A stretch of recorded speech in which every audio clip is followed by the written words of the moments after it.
जम्मू आ गए, दिल्ली आ गए, अलग अलग जगह पे आ गए और अभी सरकार हमको कह रही है कि फिर से हम मेरी बात समझ गए क्या? सबके साथ मर्डर हो जाता है। Hello, I am Pankaj sir, welcome to पाउजर लॉ एकेडमी। आज मैं आपके साथ अलंकार के एक बहुत इंपॉर्टेंट टॉपिक की बात कर रहा हूं। यानी अलंकार आपका एक बहुत इंपॉर्टेंट टॉपिक है, बट उस अलंकार के अंदर भी एक इंपॉर्टेंट अलंकार है अतिशयोक्ति अलंकार। अतिशयोक्ति जो अलंकार है, यहां से बेटा आपके एग्जाम में बहुत क्वेश्चंस पूछे जाते हैं, तो आपको अतिशयोक्ति अलंकार के एग्जाम्पल को रटने की आवश्यकता नहीं होगी। आपको अतिशयोक्ति अलंकार के जो उदाहरण हैं उनको याद करने की आवश्यकता नहीं होगी। आपको ओनली देखना क्या है, आपको बस ये देखना है कि किस उदाहरण में, किस एग्जाम्पल में किसी बात को बढ़ा चढ़ाकर बोला जा रहा है, तो उसमें क्या है, अतिशयोक्ति अलंकार है। यदि कवि किसी उदाहरण के माध्यम से किसी बात को बहुत अधिक बढ़ा चढ़ाकर उसका वर्णन करता है, तो वह कौन सा अलंकार होता है, तो आपका अतिशयोक्ति अलंकार होता है। तो बेटा बिल्कुल भी अतिशयोक्ति अलंकार में आपको उदाहरण को याद करने की आवश्यकता नहीं होगी। बस आपको यह देखना है कि निम्नलिखित में से किस उदाहरण में कवि ने बात को अधिक बढ़ा चढ़ाकर पेश किया है। जैसे एक एग्जाम्पल के माध्यम से मैं आपको समझाने का प्रयास करता हूं। राम ने रावण का वध किया। राम ने रावण का वध किया और खून की नदियां बह गई। तो किसने बेटा, यानी राम ने रावण का वध किया और खून की नदियां बह गई। आप स्वयं से सोचे कि राम ने रावण का वध किया, ये बात हम मान लेते हैं कुछ समय के लिए कि राम ने रावण का वध किया। क्या एक व्यक्ति के मरने से क्या खून की नदियां बह सकती हैं? ऐसा नहीं हो सकता। इस बात को इतना बढ़ा चढ़ाकर बोला गया है, तो यहां कौन सा उदाहरण है, ये जो उदाहरण है यहां कौन सा अलंकार हो जाएगा, आपका अतिशयोक्ति अलंकार। क्लियर? एक बेटा इस नेक्स्ट एग्जाम्पल के माध्यम से इसको हम और समझने का प्रयास करते हैं। फर्स्ट एग्जाम्पल मैंने आपको क्या दिया कि राम ने रावण का वध किया और खून की नदियां बह गई। तो इस बात को इतना बढ़ा चढ़ाकर बोला है कि एक व्यक्ति के मरने से नदियां तो दूर की बात है कि नाली भी नहीं बहेगी खून की, जो आपके घरों के सामने होती है। नेक्स्ट उदाहरण है बेटा कि राम ने बाली का वध किया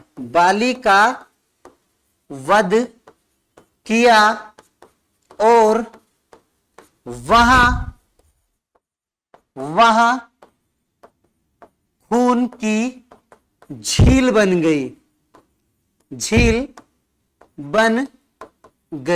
यानी जिस स्थान पे राम ने बाली का वध किया, उस स्थान पर इतना रक्त इकट्ठा हो गया, इतना खून इकट्ठा हो गया कि वो एक झील का रूप ले लिया। यानी जिस स्थान पे वो वध किया है वो स्थान एक निचला क्षेत्र था, तो उस निचले क्षेत्र में उसका जो ब्लड है उसने किसका रूप ले लिया, एक झील का रूप ले लिया। क्या एक व्यक्ति के मरने से खून की झील बन सकती है? क्या एक व्यक्ति के मरने से खून की नदियां बह सकती हैं? बिल्कुल भी नहीं। तो यहां क्या हो रहा है कि कवि अपनी बात को बहुत अधिक बढ़ा चढ़ाकर पेश कर रहे हैं। जब कवि अपनी बात को बढ़ा चढ़ाकर पेश करता है या वो उसके सामने रखता है, तो उसमें कौन सा अलंकार होता है बेटा, वहां अलंकार होता है अतिशयोक्ति अलंकार। हमने दो एग्जाम्पल के माध्यम से पढ़ने का प्रयास किया। नेक्स्ट हम एक तीसरा एग्जाम्पल और लेते हैं जो बहुत ही प्रचलित एग्जाम्पल है, और ये एग्जाम्पल आपके एग्जाम में भी पूछा जाता है। जैसे एक कवि ने कहा है कि बालों को खोलकर मत चला करो दिन में। तो एक कवि ने कहा है कि बालों को खोलकर मत चला करो दिन में, कहीं सूर्य, बेटा कहीं कहीं आपको ये सूरज भी लिखा हुआ मिलेगा। तो कहीं सूर्य यानी रास्ता ना भटक जाए। तो यहां पे क्या किया गया है कि एक कवि ने एक नायिका के बालों की इतनी अधिक प्रशंसा की है कि उसकी प्रशंसा में लग रहा है कि ऐसा तो कभी हो ही नहीं सकता। आप भी सब जानते हैं कि दिन में यानी करोड़ों गर्ल्स महिलाएं अपने बालों को खोलकर चलती हैं, और आजकल तो आपको पता है कि बालों को खोलने का फैशन है। तो लेकिन ऐसा क्या कभी हुआ है कि सूर्य पूर्व की अपेक्षा पश्चिम से निकलना प्रारंभ कर दिया हो? तो नहीं ना। तो इसीलिए यहां पर कवि ने नायिका के बालों की इतनी तारीफ की है, इतनी प्रशंसा की है, इतनी अतिशयोक्ति की है कि उसमें बताया गया कि आपके जो बाल हैं वो इतने घनघोर बाल हैं, इतने काले बाल हैं, इतने लंबे बाल हैं, इतने आपके भारी बाल हैं कि आप इन्हें खोलकर मत चला करो। कहीं ऐसा ना हो कि आपके बालों को देखकर दिन में सूर्य ये रास्ता भटक जाए। तो बेटा आप समझ पा रहे हैं, मैंने आपको 3 एग्जाम्पल के माध्यम से इसको समझाने का प्रयास किया। देखो फर्स्ट एग्जाम्पल मैंने आपको दिया कि राम ने रावण का वध किया और खून की नदियां बह गई। इसमें बात को बहुत अधिक बढ़ा चढ़ाकर बोला गया है। नेक्स्ट एग्जाम्पल मैंने आपको दिया, राम ने बाली का वध किया और खून की झील बन गई। इसमें भी बात को बहुत अधिक बढ़ा चढ़ाकर बोला गया है बेटा। नेक्स्ट मैंने आपको एग्जाम्पल दिया कि बालों को खोलकर मत चला करो, कि बालों को खोलकर मत चला करो, कहीं सूर्य दिन में रास्ता न भटक जाए। इसमें भी नायिका की इतनी अधिक प्रशंसा कर दी गई है कि वो अतुलनीय है, कि उसकी तुलना ही नहीं की जा सकती है। क्या महिला यदि बाल को खोलकर चलती है तो सूर्य रास्ता भटक सकता है? ऐसा कभी नहीं हो सकता। लेकिन यहां पर क्या उसकी प्रशंसा की गई है, उसकी तारीफ की गई है। एक नेक्स्ट और एग्जाम्पल के माध्यम से हम इसको समझने का प्रयास करते हैं। एक नेक्स्ट एग्जाम्पल है। नेक्स्ट एग्जाम्पल क्या है बेटा? वो यानी आगे नदियां पड़ी अपार। एक एग्जाम्पल है बहुत प्यारा बेटा, काफी एग्जाम में पूछा गया है। यानी आगे नदियां पड़ी अपार, आगे नदियां पड़ी अपार, घोड़ा कैसे उतरे उस पार, घोड़ा कैसे उतरे उस पार। आगे नदियां पड़ी अपार, घोड़ा कैसे उतरे उस पार। राणा ने सोचा इस पार, तब तक चेतक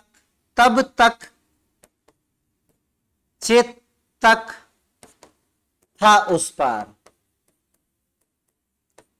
एक बार ध्यान दीजिए बेटा, समझने की कोशिश करो कि आगे नदियां पड़ी अपार, ये महाराणा प्रताप जी के ऊपर ये एक श्लोक है, एक 4 लाइन का दोहा है कि महाराणा प्रताप जी अपने घोड़े के पर सवार हैं, अपने घोड़े पे सवार होकर, यानी नदियां बहुत लंबी हैं, लंबी चौड़ी नदी है, लंबाई में भी है, चौड़ाई में भी है, और नदी को पार करना है। और ये सोच रहे हैं महाराणा प्रताप जी कि कैसे घोड़ा नदी के पार जाएगा, घोड़ा नदी को पार कैसे करेगा, कहीं ये बह ना जाए, कहीं कोई यानी अनहोनी ना हो जाए। तो ये आगे नदियां पड़ी अपार, कौन कह रहे हैं? यानी महाराणा प्रताप जी, राणा प्रताप जी ने बात कही है कि आगे नदियां पड़ी अपार, घोड़ा कैसे उतरे उस पार।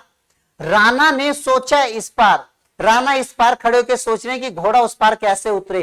राणा ने सोचा इस पार, तब तक चेतक था उस पार। यानी राणा ने सोचा है और देखा तो चेतक था उस पार। क्या ऐसे हो सकता है? यानी कुछ सेकंडों में घोड़ा एक बहुत बड़ी नदी को तैरकर पार कर दे, तो ये पॉसिबल नहीं है। परंतु उस घोड़े की इतनी तारीफ करी गई है, उस घोड़े की इतनी प्रशंसा की गई है, उस घोड़े की इतनी तारीफ अतिशयोक्ति के माध्यम से की गई है कि इस पार सोचा है वो उस पार हो गया है। यानी आगे नदियां पड़ी अपार, घोड़ा कैसे उतरे उस पार। राणा ने सोचा इस पार, तब तक चेतक था उस पार। तो ये 4 एग्जाम्पल के माध्यम से मैंने आपको समझाने का प्रयास किया। नेक्स्ट एग्जाम्पल है बेटा, ये बहुत प्यारा एग्जाम्पल है ये भी, और ये जो मैं आपको एग्जाम्पल दे रहा हूं ये एग्जाम्पल भी आपके एग्जाम में काफी बार आया हुआ है। यानी भूप सहस 10 एक ही 12, भूप सहस 10 एक ही 12। आप कह सकते हो बेटा कि भूप सहस 10 एक ही 12। आप जो ये बेटा एक ही 12 है, आप इसको ये भी लिख सकते हो, यानी एक ही, वो भी सही है, ये भी सही है। यानी भूप सहस 10 एक ही 12, लगे 58 टरत न टारा, लगे 58 टरत ने तारा। बात क्लियर हुई बेटा? तो ये उदाहरण है बेटा कि भूप सहस 10 एक ही 12, लगे 58 तरत ने तारा। तो ये एग्जाम्पल, यानी जो भगवान शिव का धनुष है, भगवान शिव को धनुष के लिए 10,000 राजा एक साथ उठाने लगे, और भगवान शिव का धनुष जो है वो 10,000 राजाओं से तिनके की भांति भी हिला नहीं, उस पर तनिक भी कोई फर्क नहीं पड़ा, परंतु उस धनुष को किसने? प्रभु राम ने, यानी एक झटके में ही उठा दिया। अकेले प्रभु राम ने उस धनुष को एक झटके में उठा दिया। जिस धनुष को 10,000 लोग ना उठा पाए हों, 10,000 योद्धा ना उठा पाए हों, उस धनुष को किसने? प्रभु राम ने, यानी एक ही बार में उठा दिया। तो इसका मतलब क्या है? क्या ऐसा पॉसिबिलिटी है? तो यदि आज के समय में देखें बेटा, यदि किसी चीज को 10 या 100 लोग उठाने लगे, वो ना उठे, तो क्या कोई ऐसा आज का समय में योद्धा है जो अकेला वो उसको उठा दे? तो आप सब बोलोगे नहीं। तो उस समय भी ऐसा नहीं था, लेकिन क्या इन बात को बहुत अधिक बढ़ा चढ़ाकर पेश किया गया है। यानी भूप सहस 10 एक ही 12, लगे 58 टरत न तारा। यानी 10,000 योद्धा उठाने लगे, वो तनिक भी नहीं हिला। परंतु यदि हम बात करें, प्रभु राम ने उस धनुष को एक झटके में उठा दिया। ये बात क्लियर हो गई बेटा? एक बहुत प्यारा और एग्जाम्पल है जो आपके एग्जाम में बहुत पूछा जाता है, और ये एग्जाम्पल काफी बार 8 से 10 बार एग्जाम में आया हुआ है। आप इस एग्जाम्पल को बहुत गौर से समझना कि हनुमान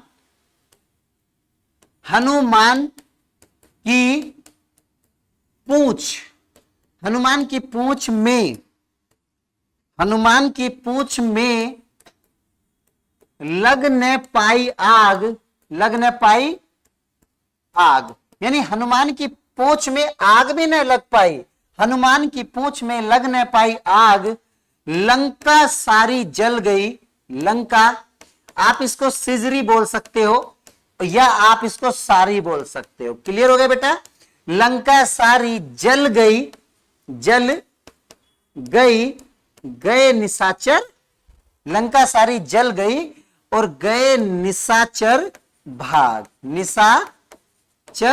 भाग, तो यहां कवि ने इस बात को इतना बढ़ा चढ़ाकर बोला है कि आप खुद समझो बेटा कि हनुमान ने जब लंका में, रावण की लंका में आग लगाई, तो उन्होंने कहा है कि हनुमान की पूंछ जल भी नहीं पाई, उनकी पूंछ में आग लगी भी नहीं है। अभी तो 4-5 उनके पूंछ के बालों में आग लगी थी, कि हनुमान की पूंछ में लग न पाई आग, लंका सारी जल गई, गए निशाचर भाग। एक बार बेटा मैं आपको बताता हूं, पुनः एक बार आप ध्यान दीजिए।